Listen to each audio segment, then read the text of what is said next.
Good evening. The National Social Security Fund is in the eye of the storm. It appears the 17 trillion pension fund is facing conflicts of interests and battle for its control. Its corporate leadership is at war with its regulatory leadership after stinging missive from the minister in which she alleged corruption and mismanagement at the top.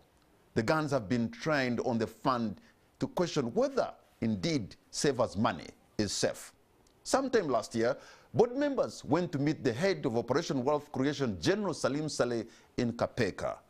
But in what capacity did the board meet General Saleh? To answer these questions and much more is the acting MD of NSSF, Patrick Ayota.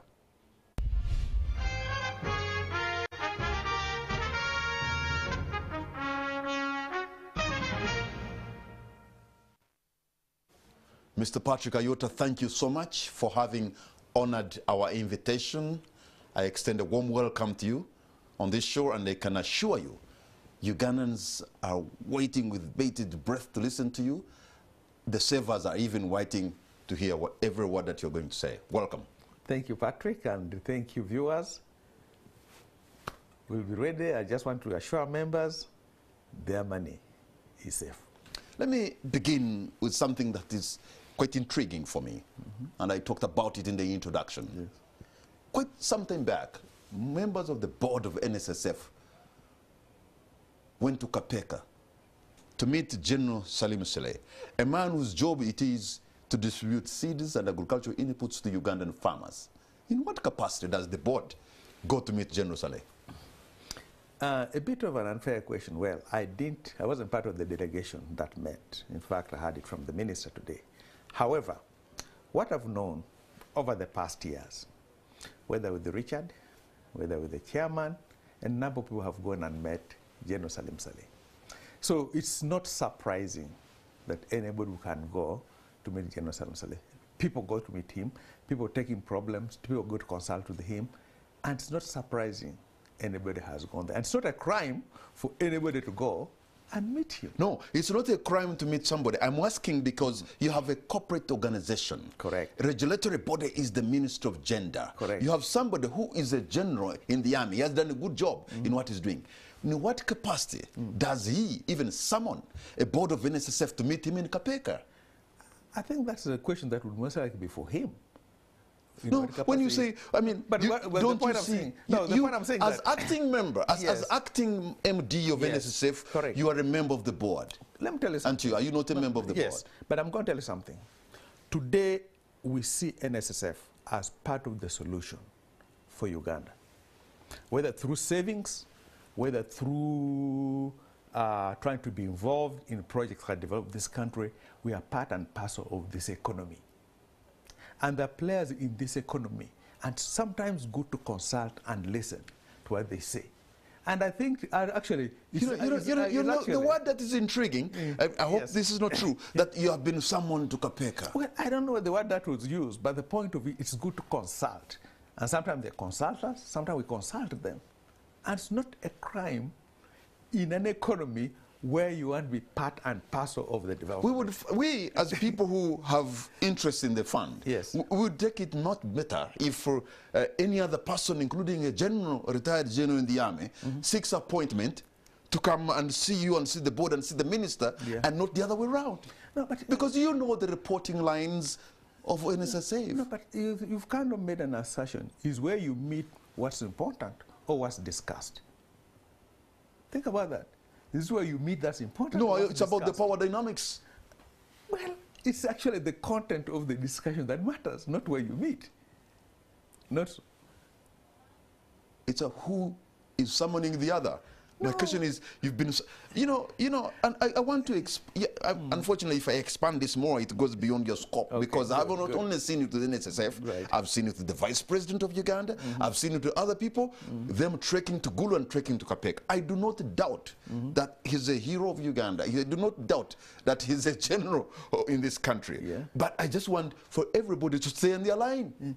No, but you see, to stay in their line. But you see, you made an assumption. You say everybody treks to Kapeka, wherever it is, everyone treks to. The point is consultation wrong? And where you consult, does it really matter?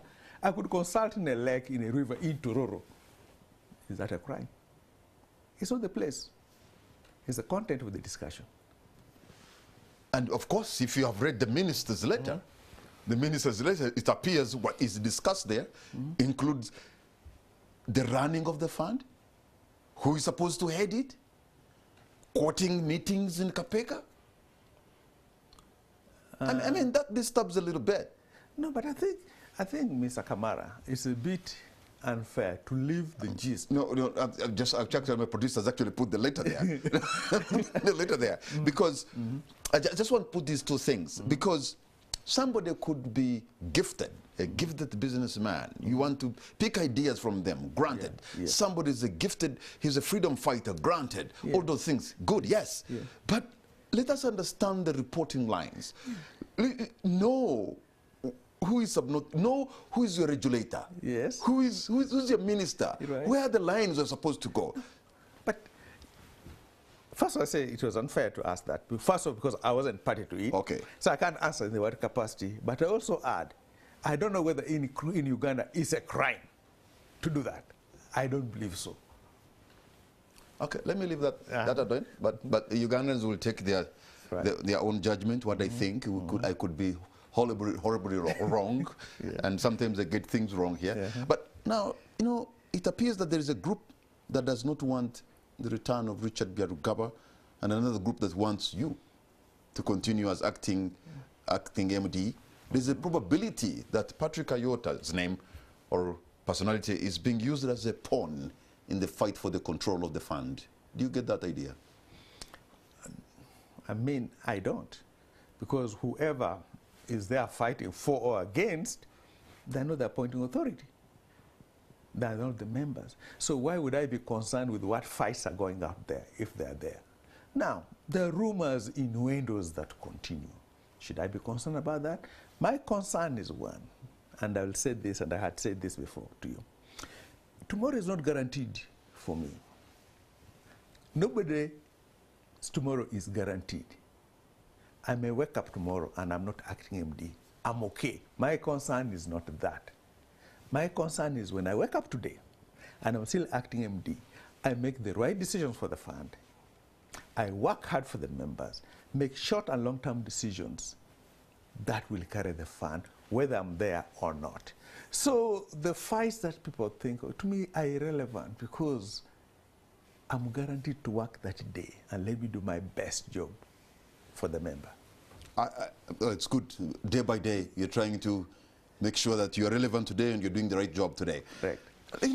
The job of managing director of NSSF, I've just looked back, I went about 12 or 15 years ago, and I've been like, I've known you for quite some time. You're a man of integrity and a man of substance. But look, as if the job that you have is like a poison in the chalice. This is what I want to... Right from the days of Mr. Leonard Impuma, come to the Honorable Bakoko Bakoro, come to Mr. Jamwa, come now to Richard Byarugaba. It appears as if whoever is at the top, the end is not good. Does that concern you? No, it doesn't.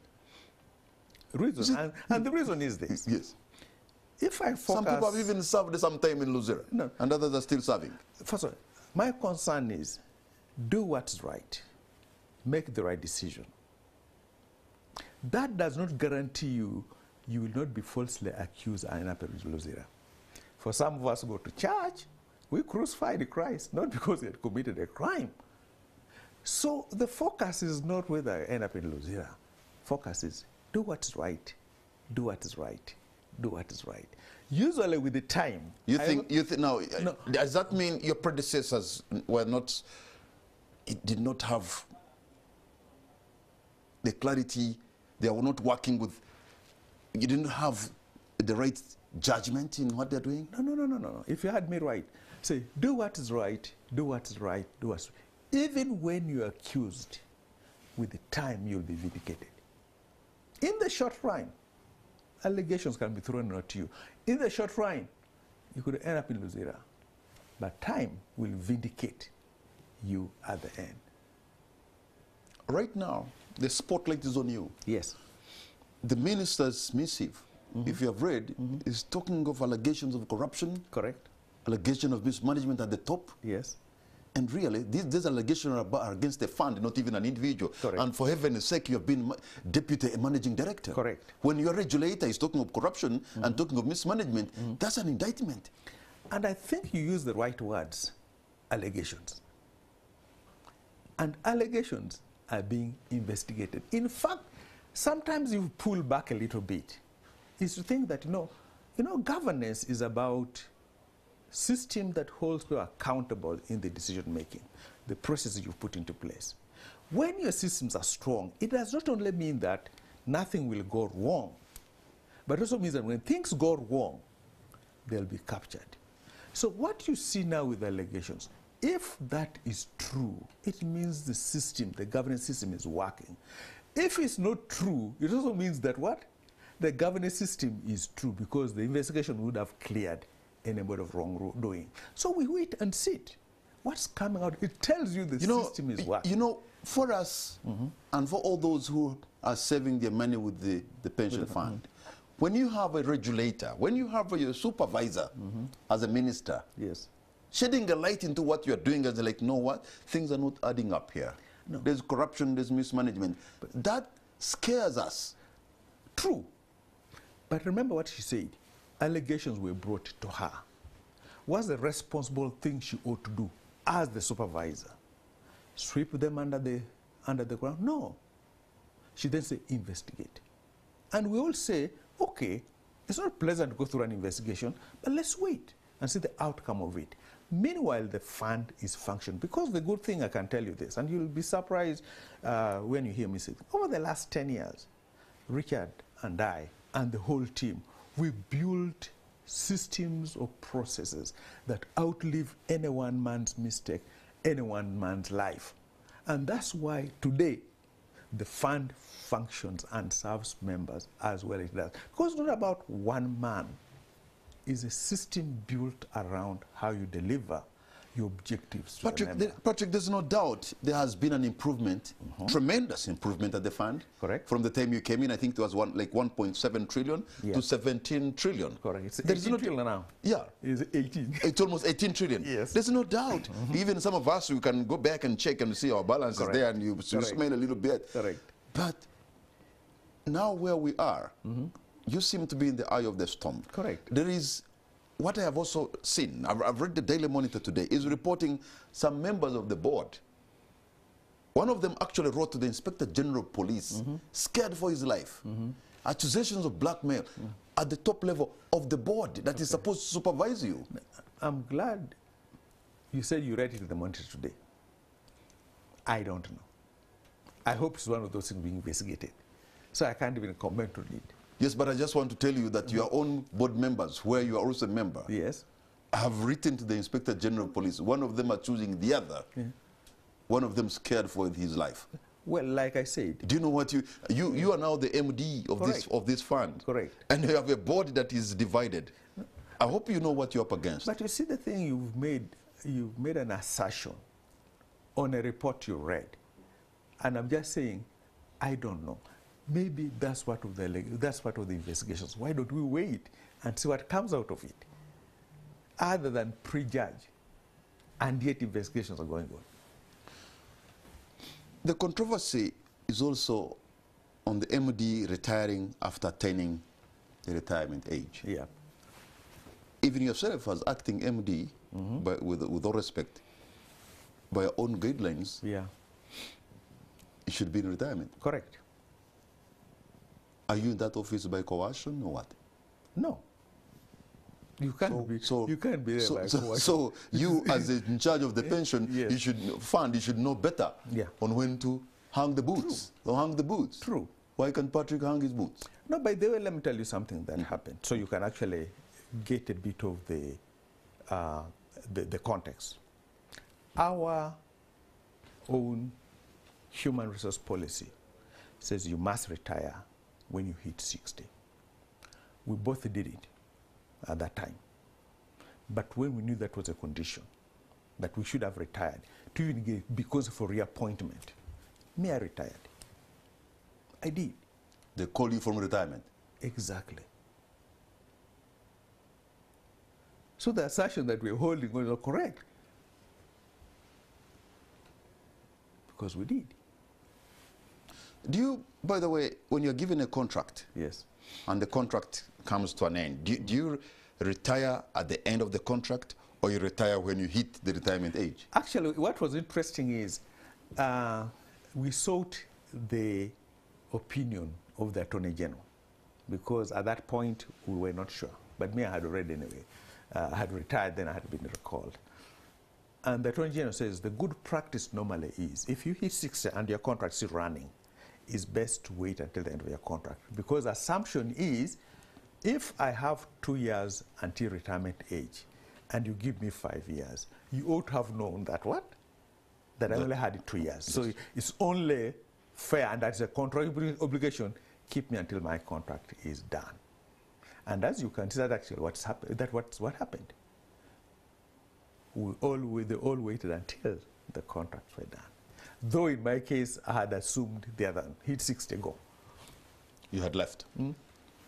Yes. So as if there is the power dynamics are that there's a group among the regulator that wants Patrick Kayota's MD to continue, and there's a group that doesn't want Mr. Richard Byarugaba to come back. And by the way, both of you have done a good job, that's for sure. Correct. But you could be used as a pawn in the power dynamics. No. The truth of it is, at any one point, Patrick, somebody will try to use you, misuse you. It's a given. To pretend otherwise is a lie. It's not. I can't be upset with someone trying to use or misuse me. I have the ability to say, I will not allow myself to be used or misused. That power lies in me. So why do I care that I'll be a pawn in anybody's game? I won't. Because I know everyone will try to do that. It doesn't, by the way, it doesn't even mean the political powers. Even your own relatives will think of you trying to be a pawn. It's up to me to not allow that happen to me. Let me look back now and slow down on this discussion. When we save, by law, by the way, yes. money through the NSSF, we want to be sure that the money is not just sitting there idle, yes. but that our money is working and our money is making more money for us. Yes. Patrick, is our money making money for us? Let me tell you, let me a system you have. And I'm going to give a typical daily operation. Okay. The deadline for employers to send in the contributions is normally the 15th day of the next month. For example, if we're in the month of January, so all January contributions should be sent in by the 15th of Feb. As soon as that money hits the account, and they come from different accounts, that money can get in the account at, say, 9 a.m. By 11, that money has been invested. In fact, we really have more than, the only time when, if the money came in at 5 p.m., okay, because clear the central bank, first thing in the morning, that money is invested, even if it's putting it in a fixed deposit account. Because money sitting on an account is idle money, and idle money doesn't help anybody. That's why in the NSSF, one of the most interesting people talk about cash. That whole 17 trillion shilling pension fund, I used to be CFO, so when I give you the stats, you'll be shocked. And one time we looked at how much, if somebody wanted to steal cash, you know, in a bank you can go, you can hold a gun, hold somebody's gun on the head, say, open the vault, and you can take out the million. Say, how much would somebody actually be able to take out of NSSF as cash? We have about 19 branches across the country. Some branches have interest of 500,000 shillings. Others have 2 million because they're larger. We found out that if all the branches got interest on the same day, the amount of interest in that system would be less than 30 million shillings. So if you wanted to say, I'm going to hold a gun and steal cash from NSSF, okay, you would have to have all the 39 branches where there's a maker checker, which is now 38 people, collude, and you steal 30 million shillings. Yeah, but you're not a bank. No. I'm just telling you that it tells you that there's no idle money. Cash. No, I saw it's invested. So, okay, so it is invested where? Now, like I said, first thing you do, because, for example, one of the things that we like to buy a lot are bonds. Remember, we have government bonds. Remember, we have three classes of assets. We have government bonds, we have equities, we have got real estate. The quickest thing normally that is available to pack money in are your bond. Now, that's auctioned once a month. It's very possible that the money came on the 15th. Is that the quickest thing or the safest area? No. There are two things. No. Mm-hmm. It's both, by the way. It's both. Because remember, Bank of Uganda normally does what? Auctions bonds once a month. So the money came on the 15th, and said the auction is going to be on the 20th or the 21st. Within those days, we'll put it in a fixed deposit account and some interest while we're waiting for the auction to take place. Even if we earmark money for real estate, we are going to buy land. We know that it may take time for us to find the land. That money is invested in fixed bonds. That's what means the quickest and yet the safest at the same time. And where else? Those three categories is actually where we invest money. It's either in real estate, in equity stocks, or in bonds. So in equity stocks, I understand you have actually fallen in love with the Kenyan stocks, right? It's the largest. It's 4 times the stock market of Uganda. And the problem is there's a rule in investments. And you're quite a serious shareholder yes. in Safaricom. Yes. What you have to know is in investment there's a philosophy called diversification. There's in fact 80% of your returns are generated by diversification. Yes. Simple English is don't put all your eggs in one basket. And it can be geographical. Don't put all your eggs in one basket. There was a slump of the Kenyan stocks something back, and we got very worried. Yeah, there is. But the good thing with diversification is when there's a slump in Kenya, there is better performance somewhere else. And that's actually the whole idea behind diversification. It allows you the stocks, the bonds, the stocks and bonds offset each other. So that when one is down, one is up. And you have what's called a balanced portfolio. Because it brings to the market, it brings into an investor's mind, the member's mind, what we call predictability. You know that, okay, I can expect this type of return. Why? Because they're offsetting each other. And it's one golden rule of investments. And you have also bought some stocks in Tanzania? Yes, we have. So now, I know NSSF is probably a majority shareholder in Umeme. Yes. And we're told Umeme is exiting the Ugandan market. We've been told. What does that mean about our money in Umeme? Well, I have to be careful here. This one, I do the responsible You don't want to create this sabotage. No, I don't know. We're the largest shareholder. It's a listed company. Yes. So I don't want to speculate in town because it would be irresponsible of me to do that. But I think I can say this for sure. There are enough safeguards that members' investments in Umeme is safe. It's a very cagey area. You don't want to cause a crisis. Because what you say now can cause trouble. No, but like I said, that's your worry. There are enough safeguards in place to ensure that member funds that we invest in Umeme are safe. Patrick Ayota, hold on to your point, sir, because we are going to take a break, and on the spot, we'll be right back.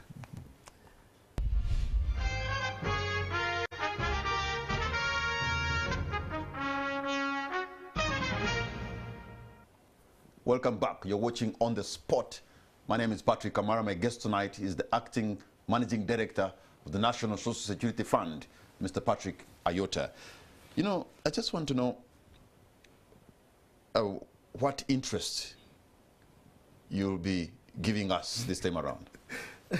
Now, we have a law. Yes. The law has put that responsibility of determining the interest rate on the minister. Okay. And this time the Minister of Finance. So I would really be speculating to tell you what interest So we just have to wait declared. what the minister will tell us. That's right. But okay, let's just look at the previous interest, Yes. the interest that is running now. Right. But you're giving us money at what interest now? No, the one that we put on your account was 9.65%. 9.65%. Yes. And if you may, where is the inflation standing as we speak? The inflation, I think, for December was right around 10.2. So, okay, that's fair enough. You're giving us money at a rate of 9.6% in interest. Yes. Inflation is 10.2. In other words, Our savings are being wiped off by inflation. No, because we gave you 9.62% for last year, when the inflation at that time was 4%. We're in a new year, so that has none. The inflation rate has nothing to do. So Yes. so today's inflation is at 10.2. Yeah. So what's being earned, what's being interest that's being computed now, is going to take into account the inflation for today. Now we have a formula which I can share with everybody. We determined inflation is at 10.2. Yes. But let me explain. The interest you're giving on money is 9.6. No. That's the interest we gave you for last year, when inflation was 4%. So we actually gave you double the inflation rate. We preserved your money. Now, this year, the interest rate will be announced. So now the interest, now the interest is at 10.2. So you're going to give us 20% interest? But let me just explain to the members how we do the interest. Sure, fair enough. Back in, as part of the strategy we adopted, in fact, it was one of the most interesting things that we got an anchor to determine what would motivate us to work for the members. And we said, we are going to compute the interest we give as a minimum. We'll take the 10-year average inflation. 10-year average. Plus 200 basis points, 2 percentage points, that we aim for that as a minimum. By then, when you look at the last 9 years, we've far exceeded that minimum number, because the point was to preserve the value of the members' fund, so it is not eroded by inflation. That target still stands. That target, we are thinking we are going to hit it. So whatever happens, we know that we are going to preserve the value of your savings. Anyway, the economy, running of an economy is not in your hands, so you cannot be sure at where the inflation is going to be, because the way how the economy seems to be in a downward spiral. No, that's very true. But see, for a long-term saver, and one thing that I think members appreciate is you're a long-term saver. You can ride the waves. It's not that if inflation just goes out of hand, therefore your money is dead. No. You ride the wave. That's why, if you remember in 2008, when inflation, I think, reached 30%, we rode that wave. And so because we are long-term patient savers. It's people who are speculating and gambling in and out of the market that get hammered. I know you're building beautiful homes in Temangalo. Yes. As NSSF. Yeah. But these houses, to many, they are above the pay grade of everyday saver. Why build houses using savers' money? But the savers themselves are denied decent housing? Does it make sense? Okay, and I'm going to kind of say position. And this may be where members have not really understood a bit about the Uganda. Temangalo, by the way, the entry point for a house in Temangalo is about 80 and 90 million shillings. That's the entry price. And it ranges anywhere from 90 million to, I think, 300 million. So there is a number of houses to fit different Ugandans. Now I know 90 million shillings is still a lot of money for Uganda, but at least it's an entry point for most mid-level Ugandans. They can get it. That's in Temangalo. Now, many people have confused, okay, say Lubawa. Lubawa, on the other hand, is more expensive home. Until we think through what Lubawa helps us position Uganda for. And let me say this so we can go through. There are companies in the world, UAE investors will not go to a country that does not have Class A office buildings. In fact, what they'll do, if they want to invest in Uganda, they'll fly in Uganda, put up a liaison office, go set up their head operations in Nairobi. Like, I'm trying to see what you think is likely to be your offices in your buildings. Is that supposed to be Lubawa? Or? Yeah, that's Lubawa. Okay. Yeah. So I can see top notch. Yeah. So what you find is the companies that will not. So however much we want to attract investors, and we don't have facilities that will bring value to them, what happens in that case? They don't. So we've got a building here called Pension Towers. That's a Class A office building. I think the first one in this country. But now we can position this country as an investment destination. Now, where are they going to stay? So you have got a Class A residential place. Now we've married where now any investor, whatever caliber, can come in. Now who benefits when an investor comes and sets up their head operations in this country. That's Ugandans. So on one hand, you may say, oh, but I will not live in there. But you're going to benefit simply because we've been now able to attract the investors here. But still, there are products that fit everybody else. I know my producer has been trying to show you, I'm sure, artistic impression of what is likely to be. But Patrick, at the end of the day, how much is that going to be likely to be near to what we have just seen? Which I think this one, I missed it. I could have. Yes, okay, I missed it. But there is a variety of products that fits a lot of people for what they want to do. Yeah. But how lucrative is the idea as a business of going into real estate? Real estate is a very interesting one. You talk to any ordinary Ugandan here, they'll say, I want to buy land. And they say, why? Because land will appreciate in value. They'll tell you that. Now, land is very speculative. Secondly, land is not liquid. If my child falls sick today and I want to go to the hospital, I can't sell that land right away to get to the hospital. So land requires something that patience and time. With the time and patience, when you develop that land, the rate of return you get actually covers for that wait period. It's when you are going to go in and out of land, you're speculating. You get in and out of it, you're speculating. It must be a long time. It must be long time. You must be there for a long haul. Exactly. And it helps you. For example, one of the things that say that in inflation, by the way, in inflation, one of the investments that hedge against inflation is your houses, your rental properties. Why? Because you can pass that inflation to the tenant. So it hedges you against inflation rather than the other one. So you need that as a basket of investment products as part of your diversification strategy. Is this the reason why, because you haven't put a big percentage of your money into real estate? No, we have not. Because of, remember we started off with land tends to be very speculative. It goes up and down. One of our attributes to our members is safety. Which is the most safe investments you can put money in this country today? It also happens to be very high yielding government bonds. They are liquid, they offer highly, and they are safe because they're guaranteed by a sovereign government, whether it's Kenya government, Tanzania, or Uganda. So that's the safest. So we've put 78% of member funds there. In government bonds. In government bonds, to protect them. And if you look at the last 5 years, we actually kept about that level. So that's why some say, guys, from an investment perspective, your funds are as safe as it was last year or the year before because the asset mix has not changed.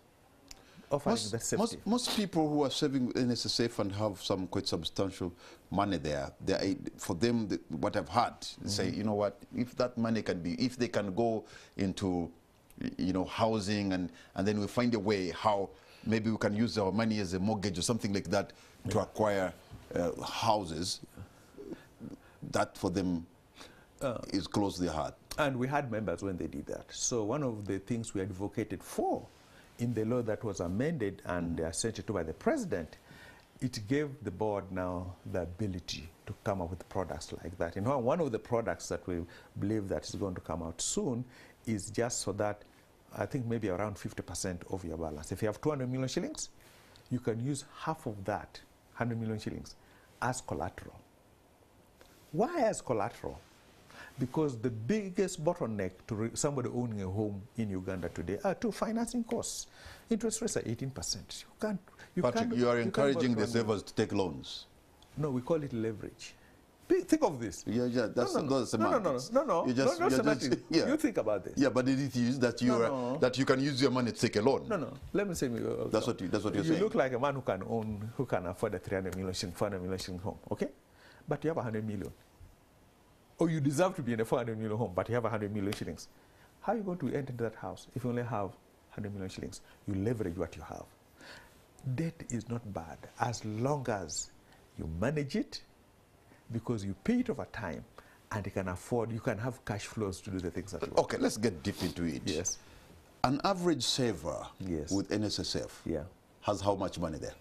Maybe about 6% of our savers, they have about 10 million shillings. 60%? Yes.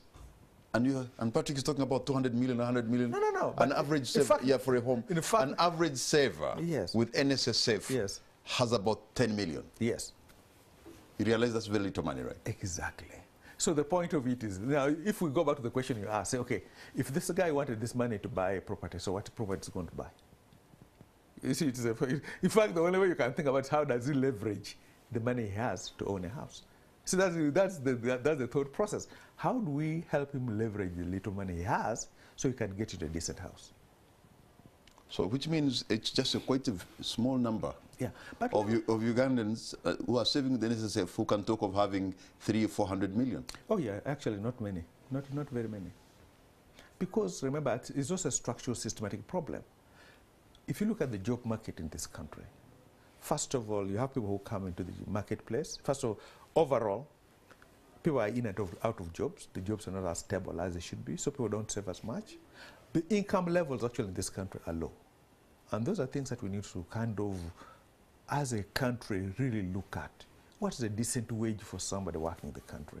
How do you have somebody who is working in one of these factories? They earn 5,000 shillings a month, no contract, nothing. Those are systematic things that we need to address as a nation. So, no, you as NSSF, you need to find a way on how you can probably use the same money, help some people have ideas, develop some viable business projects, yes, and then grow, you know, have more jobs created. Because if that's done, then the business continuity plan of NSSF will make meaning. And we had you. And we started a program called the High Innovator Program. Simple program. You know, our friends who, developing partners who come here, come and spend so much money, train, retrain, capacity build, retrain. But at the end of the day, you've trained this guy, this young man, this young woman. When he only needs to buy a machine. So we actually started a program. You have a program? Exactly. Launched it in February in 2022. Funded 27 startups. At that point when nobody will touch them. How do you reach the 27? How do you reach it? You want me to believe it? No, actually it was an interesting thing. When COVID, we wanted to launch it during COVID. We did a pilot. Then COVID came, and in our mind, we learned certain things. We learned that entrepreneurs are very interesting. An entrepreneur normally is very tunnel focused. I have my product. I need to launch this product. But they do not think about the other supporting needs of the business, whether it's marketing, customer service, you talk about managing people, planning. They don't think about that. So our pilot showed us that we needed to set up a kind of school to help entrepreneurs go through this process before they get out. So when COVID came, the country was closed. We couldn't go to these countries. We have a number of business clubs. We have Outlook. In most of the towns, we have got a business kind of incubation centers. Okay. Because we were there. We couldn't go there because the country was closed. It forced us now to go back and build an academy. So we built an online academy. Online academy. When we went to the shelves, we found there was nothing fit for Ugandans because all the examples used for business were either European-based or US-based. So we developed our own content that was local. You can read about Kato in Wandagea. You can read about Sarah who is in Iganga. And you can relate because the business is relatable to us. And we built that academy. So when we launched it, out of we had 1,900 people enrolled in that academy from across the country. We shortlisted and funded 27. The second cohort, you will not believe it, launched in March. We had 6,800 Ugandans enrolled, shortlisted 78. They're going through a due diligence now for funding. So basically within 1 year, we funded going to be about 105. Our target is to fund 500 over the next 3-4 years. And we have a partner, Mastercard Foundation, and we work equally fund these things to make it. And you know how much money we're putting in? $20,000. For all the 5,000? No. For each of the businesses. Oh, each of the businesses? Yeah. $100,000? No, $20,000. $20,000. And we allow them to use it. You want to buy a machine, do whatever. Which is almost like 80 million shillings. 80 million shillings. And so flexible, as long as your business is viable. Now we also know. This is a grant or a loan? When we put it in, it's an investment for us. Because there's nothing for free, so we invest in this little entity. Now, we know that when we fund 500, we expect that only 10% over the next 10 years will grow big to become your KTNs, your MTNs, your Airtels, your breweries, your UCBs, your bank, whatever it is. But that's just because somebody was willing to invest a little amount of money in Uganda. And by that way, we are creating our own future, because that's how we get members, when you've created that. So we've begun that program. I think because NSSF has a history, because of not being able to realize, or the managers, that you can invest. I'm told somebody came with an idea of starting, you know, making this mineral water, and somebody said, really mineral water? And now, and he said, ah, that one will pass. But before he knew it, it was a $10 million kind of investment. No, we are not perfect. Sometimes we miss the opportunities. I mean, we breathe the same air like every Ugandan, but we've made a deliberate decision now. Let's seek out those companies that have the potential. Yeah, $20,000 to about 500 companies. Yes. If you put in that, I mean, that's quite a substantial amount of money. Yes. I mean, and Ugandans are very enterprising. Yes. But the problem is that the enterprises we start sometimes die in their infancy. And so let's hope the training you give them will help them to go through the infancy stage. Actually, we go further. The training we give them, then we seed fund, then handhold them. Handhold them. To help them that as they go through the next 12 months, they get to learn something to stabilize their businesses. And in fact, right now, there are 7 of those. From the 27, we are thinking about scaling them. And we've been able to attract other funders to now come and put money in some of these entities. Because the money is there, it's just that people don't have the ecosystem that helps them get there. So if we do that, suddenly this business that we put $20,000 in has attracted $150,000, and they grow to the next level, and they're going to grow. I've heard of an idea that you could also get into construction, road construction, for example, the public-private partnership where you invest, and then like the Entebbe Expressway has given us an idea that maybe if you put the money there and it's for pay, it's a road toll, maybe money can actually, that's one of the things that we've actually floated, and we hope with the Ministry of Finance and so on, because like you say, Entebbe Expressway, actually, people will pay to use a good road, and you'll recover your money, and over a long time, and that's a very stable source of revenue. So you look at the Jinja-Kampala Expressway, that's something we'll look at. Can we do it in SGR? Possibly we can. And to me, that's very attractive, because then as a nation, we are not relying 100% on development partners. That you can basically get local resources, put in there, and in the long run, there's a source of return for members that actually. Instead of buying stocks in Tanzania, in Dar es Salaam and Nairobi, you can actually build an infrastructure here that is making money. Remember what I talked about, diversification? Yes. Can be both geographical, across product line. Whatever you do, you always have to maintain. But the number one thing is to grow. I want to go back to the issue of midterm access. Yes. Of course, people are still taking their money. Yes. But so far, do you have an idea, perhaps, by percentage ways, how many have turned up for the midterm access? Yeah, I think we initially, when the law was passed in January 2022, we expected about 45,000 Ugandans to come for their midterm. We thought it was going to be about 1 trillion shillings that would go. As of the end of December, and I'm looking at from January 2022 to end of December 2022, we've paid 636 billion shillings to 27,000. And you had thought you'd pay it to 1 trillion? We will pay 1 trillion. So it was they've come a little less than even what we had planned for in that case. But they come and we pay. Okay, fact, and one of the most interesting things between July and, which is this fiscal year, July 2022 and December 22, I think we paid 182 billion. Yes. And again, 20% access. So an average saver is going home with how much? Is taking how much? If say someone has 10 million shillings, that's about 2 million. 2 million. Now, you and I will think, that's too little money. What is it going to do for? I'm going to give you a real life example. Okay. The parent came, he got 1,400,000 shillings. And of course, ma'am, what are you going to do with this money? And he said something that for the first time in his life, he was going to pay full tuition for his daughter. So that daughter will never be sent out of school for that semester. Now, I just want you to think through this. I grew up in a home where we didn't have money. And my friend, the worst thing you wanted is for the boss or the headmaster to call you to his office, tell you, my friend, hey, go home, bring tuition. The shame, the embarrassment, and you went to.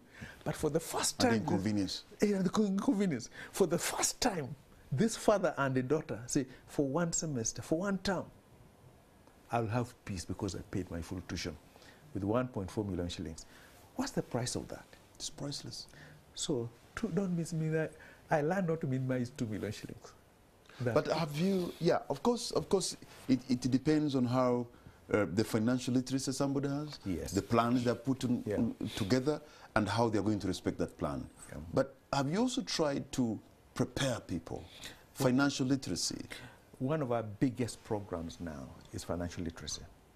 And why that's even important, I mean, we started it just pre-COVID.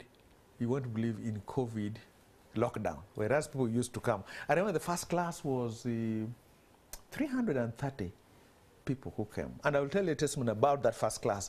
And it just showed me how important it was. So there was a doctor. The classes were every Wednesday. You came and attended physically. There was a doctor from Jinja, and it was a 6-month class. Every week you came once.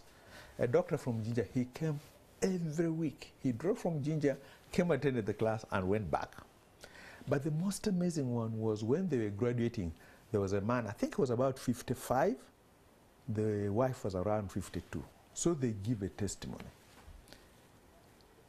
that 6 months before, they were on the verge of divorce. And what was the cause of divorce? Typical men like us. I make the money, I keep the money, you don't tell me what to do with the money.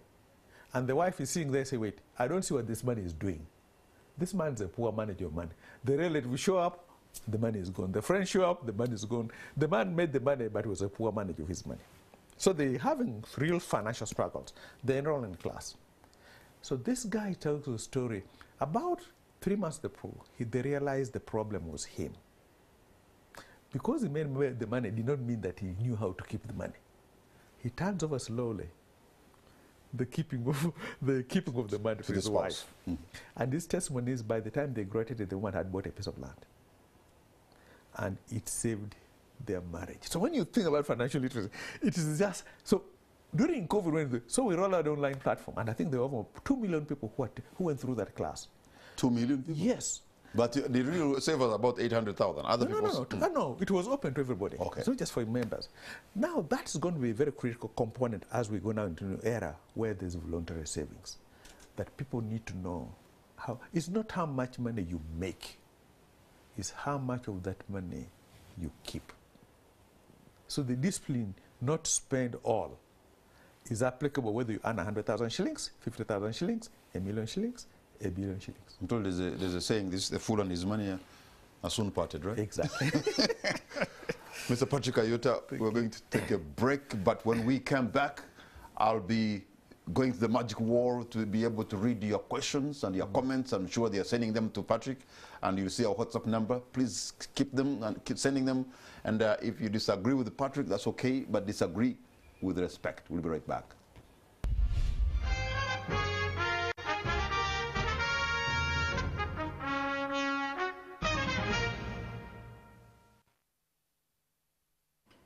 Welcome back. You're watching On the Spot. My name is Patrick Amara. My guest tonight is Patrick Ayota, Acting Managing Director of NSSF. And this is the moment when you have to have your say. You have seen our WhatsApp number. You can send the comments or the questions so that I can read them, and Patrick will be able to respond. We have those. We need those two questions to come in right now.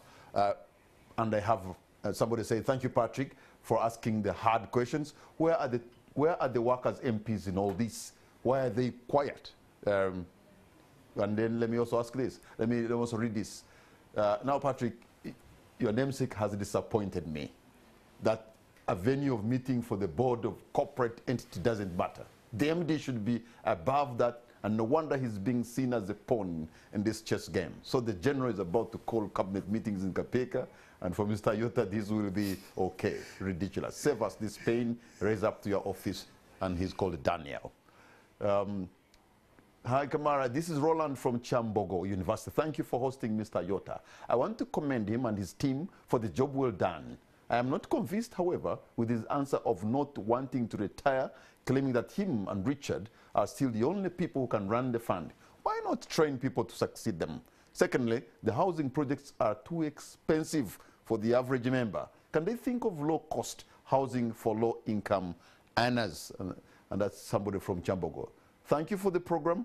If Ayota was the deputy of Byarugaba and they manage NSSF affairs together, how does it come that Ayota's contract has been renewed while that of Byarugaba is pending corruption investigations? Thank you, Bernard in Nansana. And let me just take one more because I don't want them to be so many, so Patrick can respond. Somebody says NSSF should start investing in gold. All investments NSSF has made have some kind of counterparty risk. Physical gold bullion has no such risk. The gold price has been great over the years. That's Louis Kizito. Patrick, respond to these people. Okay, you may have to read some of them because they're quite easy. So some of them are quite tough. I think I'll start with Daniel. Daniel, thank you for your comment. I think as a free country, we all have, we are entitled to our own opinion. So if you disagree with what I say, I think you're entitled to that. That's a right you have. It doesn't mean we have to agree on anything, and I appreciate what you said. Ronald raised the issue of the low-cost housing. And one of the things that we're engaging the government in is the idea of a low-cost house. To deliver a low-cost house properly, we need a number of things to be aligned. You know, many people think that a 50 million shilling house can be delivered with the current structure. It's not. The simple is, if you just think about a real estate developer in this country, he has to find the land, he has got to put the infrastructure, the roads, the water, the electricity, the sewage, he's got to pay the taxes on that, and then put up the house. What we propose to the government, let's do it together, because the way most countries have done to bring what you would call low-cost or even affordable houses, even Kenya tried it. There's been a partnership that the government has come. So that, okay, government, you put in the infrastructure, you waive the taxes. That brings the cost of housing down, and we can deliver an affordable house to the members. But you cannot do that on your own, because if you find the price of land are very expensive in terms of what we do. But we desire to do that, but we have to do it together with the government, because there are certain things the government can do and help us deliver an affordable house to the members. I think Bernard raised the issue of retirement age. I'm not sure that Bernard heard what I had said. I think the question as to why is that it's me and not the other, I think a question for the appointing authority. I can't really I can't answer that. So I'll say I'm glad I was, but I want to say why it was me and not, and Richard's hasn't yet been done. I hope it all turns out well, because yeah, like you say, we're great partners together and we did a lot of work. But like we said, the systems we built, the company, the fund we built, is bigger than both of us. I mean, it's possible I can drop dead today, so what happens? We have people who will step in to ensure that members' funds are very safe. Louis is talking about investing in gold. Yes. Well, Louis, even gold has got risks. I mean, the price of gold goes up and down. The only time when it's stable is when there's inflation, people run into gold. When inflation is down, people run out of gold. So there is nothing that is risk-free in this world. Any investment that gives you a return has some level of risk. Okay, I'm going to pick a few more comments and questions so that you can respond to them. Somebody's asking, is there a possibility that the government will ever pay back the funds they borrowed? Did you lend money to government? And why can't NSSF invest in manufacturing or agro-processing for a wider Ugandan society to benefit? This is Kenneth. And also, I seriously have my trust and faith in NSSF. That's why I went ahead to even save on voluntary savings. My fear, however, is this government financial discipline. It makes me feel sorry for my cash savings. And I'm Norman here in Natete, and having listened to Mr. Gobi with a bated breath, I'm not sure he can practice I think this is a bit different. I want to understand some discrepancies with the annual interest. I've been a member for 1 year, 10 months. I've not received any interest on my savings, and he's asking why. Okay. Can we go to the top? Maybe, is the government able to pay what they have borrowed?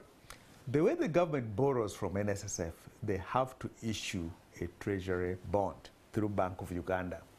Now, this instrument called the treasury bond is not just NSF that buys it, but globally you're going to find investors from Germany, the local banks here buy it, Japan, the US, different parts of Africa, they come and buy these bonds. Why? Because these are the safest investments. They are guaranteed by the sovereign government of Uganda. If it's Kenya, sovereign government of Kenya. No government ever wants to default on their loan. I mean, the last default we heard about was in, I think, Venezuela. But this was a deliberate effort because we were fighting with the Americans somewhere regarding New York. But otherwise, it's the safest you will buy. Yes, this government will pay back. Because it's not just they owe us. They owe every other person in the world. And no person ever wants to be blacklisted because they defaulted. And that's why we do it. The idea, the second one, Kenneth raises the issue that why is that we do not invest in the agri processes here and maybe also in manufacturing. We do. We have what we call the yield fund. We created a yield fund with the European Union. I believe that fund now is almost coming to about 20 million euros. If you're in agriculture, especially in the value chain, and you want to get some capital, and it comes both as equity or debt, there is actually a fund you can go to. And I believe you can get up to 500,000 euros. So we are investing in that to help agriculture out, so there is money for that. In terms of industry, we've also invested in some industries here. We're in the banking industry in Uganda. So now, yes, we have invested in this country because it's our country too, in terms of how what to do with those things. You've been there for 1 year and 10 months, and you have not yet seen interest. Just wait until the end of July. Interest will be applied on your account, and you'll see. We don't apply interest monthly. It comes at the end of the year. That's when you'll see that interest on your account. Okay. I'm going to pick a few more comments here or questions. I have one coming in from Pison in Bushenyi. He's saying, why should government interfere in managing workers' funds? Can they manage their funds themselves? That's somebody in Bushenyi there. Would you want to, let me pick another. Hello, NTV, thank you for the show. My question is about NSSF members who retired in the early 90s and 2 zeros were deducted off the savers' money due to inflation at the time. Is there hope the zeros will be reinstated, or it's now lost cause for those members? Thank you, Anne from Kirinya. Thank you, Anne. And this is going to be the last. Mr. Patrick Ayotha, there are quite a number of people who have sent you so a lot of questions, but in the interest of time, we can only sample a few. Thank you for inviting the acting MD of NSSF and for sharing. However, I, as a saver within NSSF, I'm worried about my savings because those entrusted to protect our money are running it with a lot of skepticism, fear, and cowardice. Possibly there is some latent force that makes them act in that manner. Thank you. All right, go for them, and those are going to be the last I can sample for you. Thank you. From Bushenyi, somebody asked the government, why does the government interfere? The law itself, you know, there is what we call oversight and governance. It is not interference. The law has made provisions where the government, through the ministers, have a role in the oversight responsibility of NSSF. That's part of governance. When they exercise that, it doesn't mean they are interfering. When they exercise that, they're actually exercising their regulatory requirement that the law has put. In fact, it's actually put together for purpose of actually safety of member funds. And raises the issue of the lost zeros, and I can't answer that. So I'm not even sure whether you'll ever get those zeros back, because that was a policy decision made. Whether or not that policy will be reversed is not for me to be able to answer that. And then finally, the member who is worried about his savings, let me assure you, don't get worried. Do me a favor. If you need to, every day just get your phone, check what your balances are. The day you find something missing on your money, please call me and tell me, Patrick, you lied to me. My money is missing from my account. Just check every day. You'll find your money there. So don't let the rumors, the innuendos sway you, because the processes, the systems are in place to safeguard your money. You know, somebody asked a question that if you think you are really, the money is safe, why are you lending to a government that is struggling with the debts of about 86 trillion. They're struggling to pay. You know, the most interesting thing is people sometimes equate a sovereign bond with supplier payments that people would line up at the Ministry of Finance to get. A sovereign bond is different. You get it, it has a date, it has 2 dates in which you get interest. Every 6 months, by law, they have to give you interest. When that bond matures, you can roll it into another bond or you can get your money back. And like I said, it is one of those things that even when you look at the national budget, is the first item on the budget to be taken care of because no government can afford to default. That's why it is safe. All right. I want to thank you so much, Mr. Patrick Ayota, Acting MD of NSSF. What's going to be your concluding remark tonight? Thank you. Thank you, Patrick, for having me here. I want to tell members, yes, we hear you. Yes, members, we hear your concern. Worried whether or not your savings will be there tomorrow. Worried whether what's happening in the fund will erode your savings. What I'm going to tell you now, no, it won't. Because the system's in place. NSSF is much bigger than any one of us or any 2 of us. NSSF is much bigger than any mistakes I can make. It will be okay. Your money is safe, I too am a saver in NSSF. I have my money in NSSF. So the very zeal I want to protect that money is the same zeal I come to protect your money. So your money is safe. Thank you so much, Mr. Patrick Ayota, Acting Managing Director of NSSF. Thank you for having honored our invitation and for telling us that our money is safe. It's not only safe, but our money is making more money for us. Thank you. I just want to thank the team that has been running the show at NSSF because, let's face it, you had to raise that from 1.7 trillion to 18 trillion Uganda shillings. That has been a very good run. We can only think that and be hopeful that it can only be better. And for you who has been watching this program, I want to thank you for the privilege of your company. Good night and God bless Uganda. Thank you. Good night.